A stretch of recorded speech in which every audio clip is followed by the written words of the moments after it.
নমস্কার নমস্কার বন্ধুরা, আশা করি তোমরা সবাই ভালো আছো।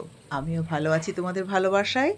এই দেখো, আজকে রান্না করছি মাছের ডিম বেরিয়েছে, সেই ডিম পাতুরি।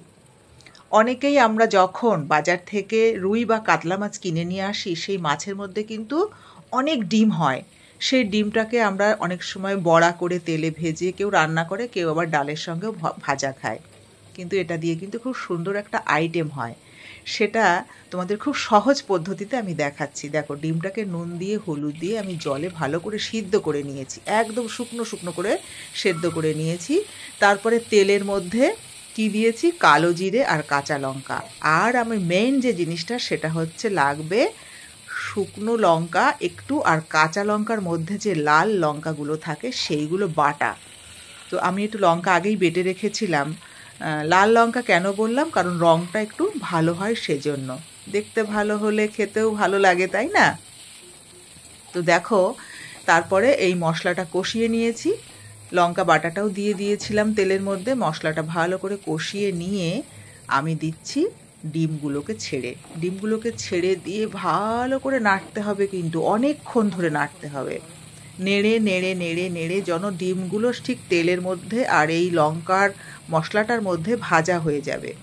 একটা একটা ডিম দেখো ছাড়িয়ে গেছে, কি সুন্দর, তেলটাও আস্তে আস্তে ছেড়ে দিচ্ছে। ডিমগুলো যদি ভাজা ভালো না হয় তাহলে কিন্তু একটা আষ্টা গন্ধ লাগবে। তো যে কোনো মাছে হোক বা কোনো কিছুতেই হোক, গন্ধটা ঠিক ভালো লাগে না। আর মাছের ঝোলেও তো আষ্টা গন্ধ একদমই ভালো লাগে না, পুরো গা গুলিয়ে আসে আমার।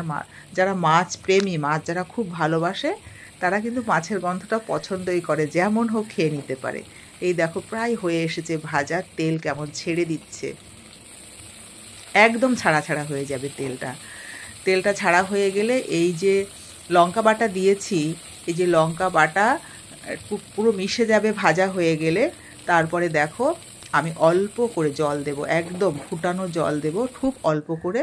এটা কিন্তু একদম গা মাখা মাখা একদম পাতুরি হবে, একটু ঝোল থাকবে না, একদম মাখা মাখা হবে। এটাই দিয়ে পুরো ভাতটাই কিন্তু খাওয়া হয়ে যায় গরম ভাতে, ভীষণই ভালো লাগে। বন্ধুরা, তোমরা অবশ্যই কিন্তু একবার ট্রাই করে দেখবে। মাছের ডিমের কোনো আষ্টা গন্ধ থাকে না।